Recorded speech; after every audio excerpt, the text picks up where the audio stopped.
Mesdames et messieurs, vous venez de suivre l'échange entre les deux chefs d'État ici. Du lancement des programmes des systèmes de passation des marchés. Vous nous suivez partout à travers le monde, mesdames et messieurs. Bonjour et bienvenue dans ce nouveau numéro d'actualité. Nous sommes en direct au centre financier de Kinshasa. Pour ce faire, vous l'avez appris il y a à peu près 3 jours dans le passé. C'est aujourd'hui, mesdames et messieurs, qui va se tenir les états généraux de la justice. Et pour ce faire, nous sommes en direct ici à Kinshasa et au centre-ville de Kinshasa où le président de la République, Félix Tshisekedi, prendra part à ces assises prévues pour ces 6 et 13 novembre de l'année en cours, mesdames et messieurs, autour de la question de la justice dont cette justice demeure pendant longtemps malade. N'est-ce pas? Les Saintes Écritures nous disent que la justice élève une nation. Si cette justice normalement élève une nation, mesdames et messieurs, c'est ce que nous allons comprendre autour de ces assises ici pour vous ramener à la raison, comprendre tout ce qui s'est rendu, à commençant par le président de la République, mais également le ministre de la Justice, ainsi que toute autre personnalité invitée pour la circonstance, afin d'éclaircir l'opinion autour de la question de la justice en République démocratique du Congo. Nous allons d'abord vous laisser suivre le déroulement de cet événement jusqu'à la fin. On y reviendra pour clôturer avec vous ensemble.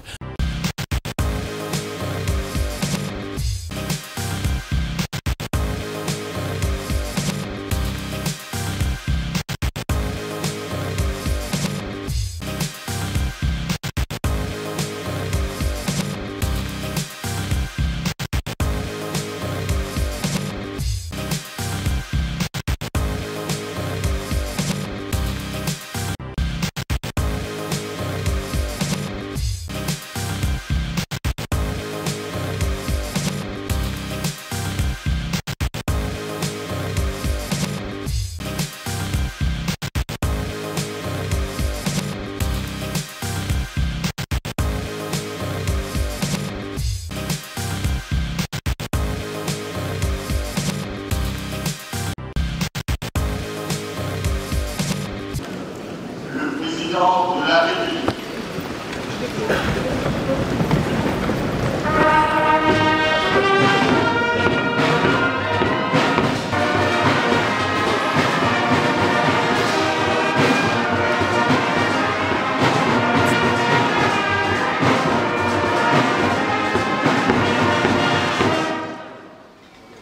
Hymne national.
d'une justice digne, respectée et respectueuse des droits de chaque citoyen. Je vous exhorte donc à formuler des recommandations concrètes et applicables pour que toute réforme qui sera préconisée ne demeure pas un rêve lointain, mais devienne une réalité. En terminant mon allocution de ce jour, je nous rappelle encore ce que disent les Saintes Écritures dans Psaume 106, verset 3, je cite: Heureux ceux qui observent la loi, qui pratiquent la justice en tout temps. Maquis de Nazareth. Cela dit, je déclare ouvert les états généraux de la justice et souhaite l'inviter aux travaux.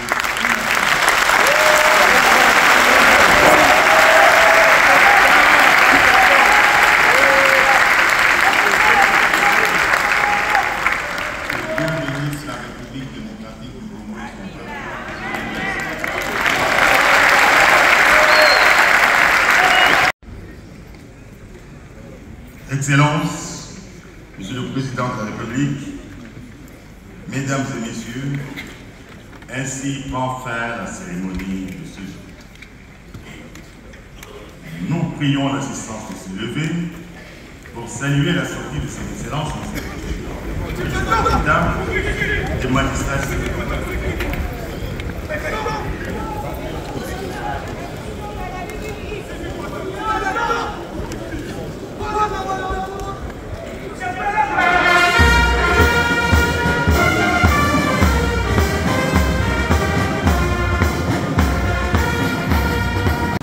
Oui, c'est comme le président de la République l'a dit et comme c'est écrit dans la Bible, que la justice élève la nation.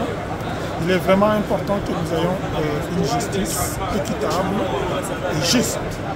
Et ce qui s'est passé aujourd'hui, je pense que c'est un événement important pour notre pays parce que souvent avec l'avenir des réseaux sociaux, il y a des magistrats des réseaux sociaux qui sont là pour condamner gratuitement les gens sans que cela soit fait par les magistrats attitrés. Donc moi je n'ai pas connu de problème au niveau de la justice, je n'ai jamais été interpellé pour cela, c'est juste que dans les réseaux sociaux les gens peuvent raconter n'importe quoi. Donc je pense que l'événement d'aujourd'hui est important, que la justice soit vraiment équitable, qu'elle fasse son travail correctement. Et ça, c'est vraiment pour l'intérêt de toute la nation et de tous les peuples.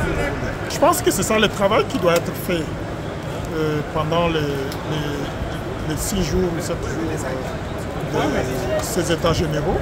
C'est vraiment de faire l'état des lieux, de relever les problèmes qui font que les gens décrient que la justice n'est pas équitable. Mais je pense que ce serait une bonne chose pour qu'à la fin de ces états généraux, que l'on puisse apporter des solutions qui puissent permettre à ce qu'on puisse redorer les blasons ternis de notre justice. Parce que sans la justice, comme le ministre de la Justice l'a dit, il n'y a pas de développement. Et donc nous avons tout intérêt à ce que nous ayons une justice équitable et que cette justice-là nous amène vers le développement de ce pays qui a immensément de richesses, mais dont la population est encore en train de souffrir. Donc nous aimerions vraiment avoir une justice qui va permettre de développer notre pays. D'abord sur le principe de la tenue des états généraux de la justice, j'étais personnellement dubitatif parce que je sais qu'en 2015, ces états généraux avaient déjà été organisés, un diagnostic avait été posé et plusieurs recommandations avaient été faites. Il ne restait que l'application de ces recommandations. Maintenant, le ministre de la Justice vient de nous montrer l'importance et l'opportunité d'avoir une deuxième édition des états généraux. Je formule le vœu que nous puissions partir des recommandations qui ont déjà été faites et du diagnostic de 2015 pour améliorer ce qui doit être fait. J'ai beaucoup apprécié l'engagement du président de la République de pouvoir restaurer la justice comme il est dit. Et le ministre de la Justice, qui le relaye, essaie de faire le nécessaire. Mais j'estime que ce qui est important, c'est qu'il y ait une collaboration entre l'appareil judiciaire et le ministère de la Justice, parce que comme vous le savez, les deux appartiennent à deux pouvoirs constitutionnels différents, et la Constitution organise le principe de l'indépendance de chaque pouvoir. Il va donc falloir, à mon avis, créer une passerelle entre les deux pouvoirs, le pouvoir judiciaire et le pouvoir exécutif, de telle manière que chacun des deux travaillant de manière indépendante puisse apporter ce qu'il faut pour l'amélioration de notre justice. Alors je formule vraiment le vœu que les différentes contributions qui vont être données au cours de ces assises soient objectives, soient pertinentes et que ça puisse réellement améliorer le système judiciaire de notre pays. C'est prévu qu'ils soient parmi les intervenants, on est venus comme des invités. Nous avons suivi notamment les différentes discours que nous saluons, parce que nous sommes tous engagés, nous voulons tous à ce qu'il y ait vraiment un changement radical dans le secteur de la justice. Nous osons croire que l'issue de ces assises va produire des fruits et puis pourquoi pas raconter l'assentiment de l'ensemble du peuple. Nous avons suivi le ministre de la Justice ainsi que le chef de l'État lui-même. L'engagement est solennel, nous saluons cela et avec espoir qu'après ces assises, ces états généraux, les choses ne seront plus les mêmes dans le secteur judiciaire de notre pays. C'est également un espoir pour notre peuple, à ce que la justice nous soit rendue dans les choses à venir. Il faudra, nous osons croire que ce serait également une occasion à ce qu'il y ait encore de fortes mesures qui seront prises contre tous ceux-là qui s'hazardent à recourir notamment à la force ou bien à se rendre justice, et notamment ceux-là qui recourent aux armes et tout, au travers des actes de guerre et des différents conflits, et qui devraient être réglés devant la justice, mais qui sont réglés par les hommes eux-mêmes. Deuxième édition, mais le chef de l'État a plutôt dit la énième édition parce que ça peut toujours encore continuer. Le chef de l'État l'a dit que les États généraux de ces 2024, ce n'est pas un lieu de rencontre, comme le ministre de la Justice nous l'a dit, un lieu de confrontation entre les avocats, les magistrats, ou entre les avocats et les autres personnes, les greffés. Donc.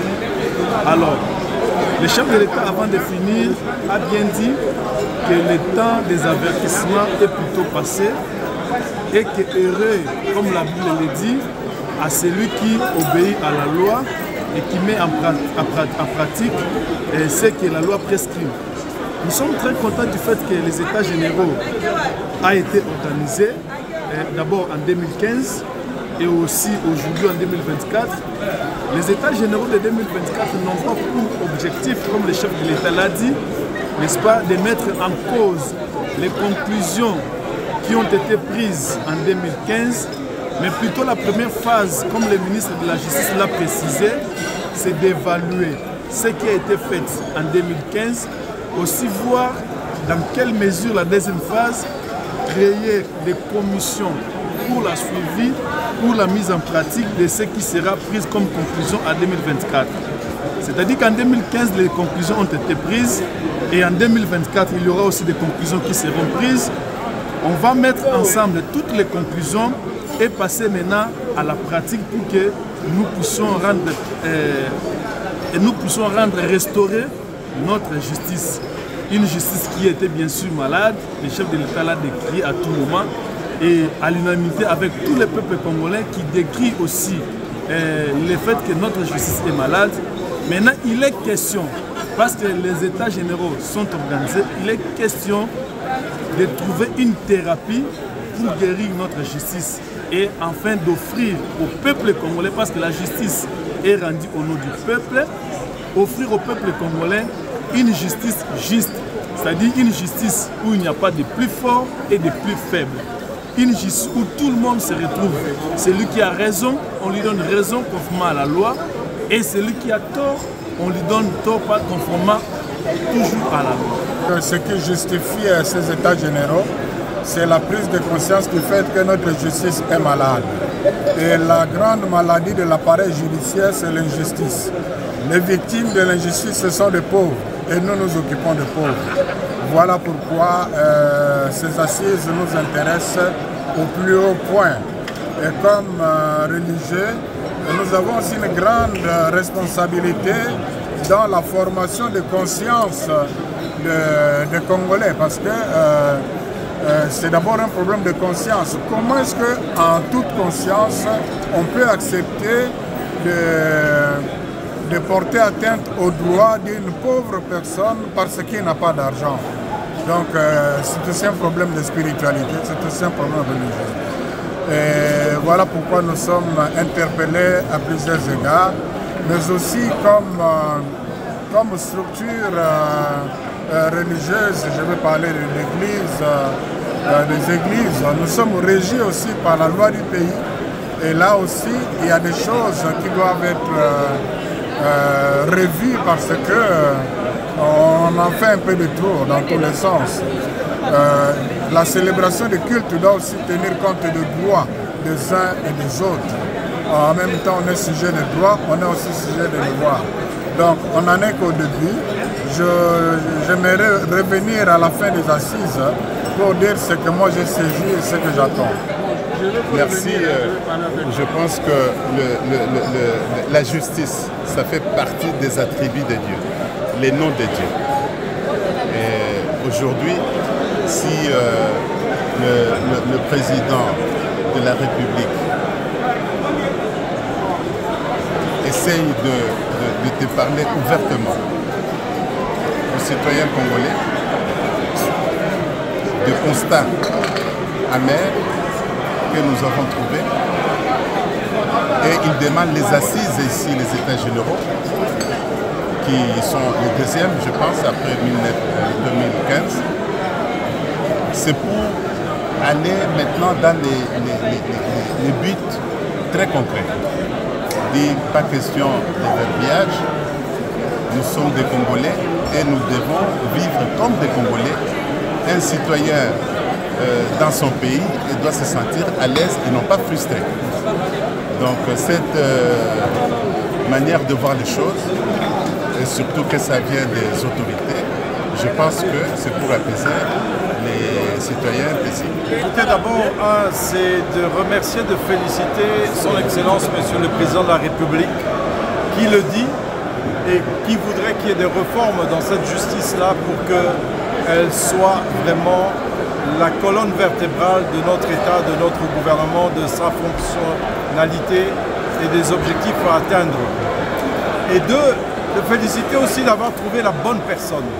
En l'occurrence, Monsieur le ministre d'État, Constant Mutamba, que je connais entre parenthèses depuis très longtemps, depuis qu'il est à l'école à Kisangani, et je suis fier de lui, vraiment fier que le chef de l'État ait jeté son dévolu sur lui, et que la première ministre aussi, chef du gouvernement, lui fait confiance, et qu'ensemble, dans le gouvernement, ils puissent nous apporter ce travail qui est en fait un travail de sacrifice extrême de ceux qui travaillent pour l'État pour qu'ils puissent nous apporter les réformes que nous voulons. Donc, il faut diagnostiquer, il faut accepter qu'il y a des problèmes. Cela tant dans la société, parce que c'est la société souvent qui ne respecte pas les règles et qui tombe dans les dérives et qui se retrouve devant la justice, de demander à la justice de dire le droit, trois, demander à l'État congolais, le gouvernement, de mettre l'appareil judiciaire, donc tous ceux qui y travaillent, à commencer d'abord par les équipements, etc., comme l'a dit le chef de l'État, de moderniser, mais aussi que ce personnel soit mis dans des conditions avec des salaires, avec une prise en charge, l'habitat, le transport, l'éducation, la santé, pour qu'il n'ait pas besoin de faire recours à d'autres moyens pour pouvoir survivre et qu'ils puissent alors faire leur travail pour le bien du peuple. Il y a des réformes qui restent lettres mortes parce que vous, citoyens, vous ne faites pas un effort pour pouvoir l'accompagner. Donc c'est une question de tous les citoyens d'accompagner des réformes. Il ne faut pas venir avec des discours pour dire « Ah, et Zalagara, Boé, il n'y a pas de changement ». Non, il faut un changement. Parce que, messieurs, n'oubliez pas que cette justice que la population cherche, cette population qui est démunie, il ne faut pas la pousser à faire la justice elle-même.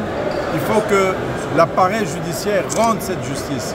Parce qu'on a vu dans certains pays, quand la justice n'est pas rendue, c'est l'état d'esprit qui n'est pas bon, c'est un état d'esprit révolutionnaire ou rebelle et que nous ne voulons pas. Nous voulons qu'il y ait une justice qui apaise la population. Je tiens à féliciter et à encourager cette jeunesse résiliente qui se laisse voir à travers les prouesses de tous ces ministres qui ont bénéficié de la volonté du chef de l'État dans ces gouvernements, Madame Souminois, en particulier le ministre de la Justice et Garde des Sceaux, qui aujourd'hui réunit toute la République autour d'une question cruciale, cette question qui relève du fondamental de notre pays. Parce que vous êtes sans ignorer savoir que la justice élève une nation. Aujourd'hui, réfléchir sur les états généraux de la justice, cela voudrait tout simplement dire que nous sommes sur une voie de la renaissance d'un état de droit. Et que cet état de droit ne peut passer que par une réflexion minutieuse de cet appareil judiciaire qui aujourd'hui, le chef de l'État a eu l'occasion de pouvoir lancer des hostilités, des réflexions autour de cette question très capitale pour notre nation. Vous savez, si aujourd'hui le développement de la RDC freine, c'est parce que tout simplement nous avons mis une certaine léthargie dans ce secteur de la justice. Et j'ose croire que la volonté exprimée du chef de l'État lui-même l'a dit, que sa présence dans ces assises n'est pas seulement une présence protocolaire, mais c'est vraiment une ferme décision, un engagement ferme devant la nation congolaise de voir ces secteurs pivots du pays être relevés. Mesdames et messieurs, bonjour et merci pour votre attention. Vous étiez très nombreux à nous suivre ici en direct au centre financier où l'ouverture des états généraux de la justice s'est tenue pour ce mercredi 6 novembre 2024 à présence du chef de l'État Félix Tshisekedi, mais également le ministre d'État en charge de la justice et garde des Sceaux, Maître Constant Moutamba. Mesdames et messieurs, dans le prise des paroles en premier lieu, le bâtonnier national Michel Chibel a pris la parole pour présenter la situation autour de la justice et plus précisément dans le cas des avocats exerçant en République démocratique du Congo. En deuxième lieu, mesdames et messieurs, le président du Conseil supérieur de la magistrature, Dieudonné Kamouleta, a pris la parole en deuxième lieu. Et en troisième lieu, le ministre d'État a voulu passer à cette étape supérieure des états généraux. Comme vous le savez, ce n'est pas la première fois. Premier état généraux de la justice a eu lieu en 2015. Les souhaits du ministre d'État étaient pour mise en application pour que les démunis puissent jouir également de la question de la justice en République démocratique du Congo. Félix Antoine Tshisekedi a pris la parole tout à l'heure dans cette auguste assemblée ici au centre financier. Il s'est martelé sur la question qu'il y aura plus des avertissements parce que les temps pour les avertissements dans les cas, mesdames et messieurs, des magistrats mais également les avocats est révolu. Pour cette raison, Félix Antoine Tshisekedi a ramené l'opinion publique pour comprendre que la justice doit réellement être une justice qui élève la nation, comme dit les Saintes Écritures. Mesdames et messieurs, nous avons eu le temps de vous présenter les interviews. À chaud, les interviews, sénateur Bamanis s'est exprimé, mesdames et messieurs, mais également le député national, le professeur Gaspard s'est exprimé à l'issue de ces événements. Notre souhait est que nous soyons focus avec vous à l'issue, le 13 novembre prochain, sur les états de la justice qui aura lieu au Palais du Peuple. On fera le compte rendu autour des déroulements de ces travaux pendant 6 jours en République démocratique du Congo. Merci pour votre attention. Pour vous informer de l'essentiel de l'actualité en République démocratique du Congo, il vous suffit de vous abonner sur Top 243 News TV, également nous lire sur www.top243news.com. Au nom de toute la rédaction, nous vous remercions.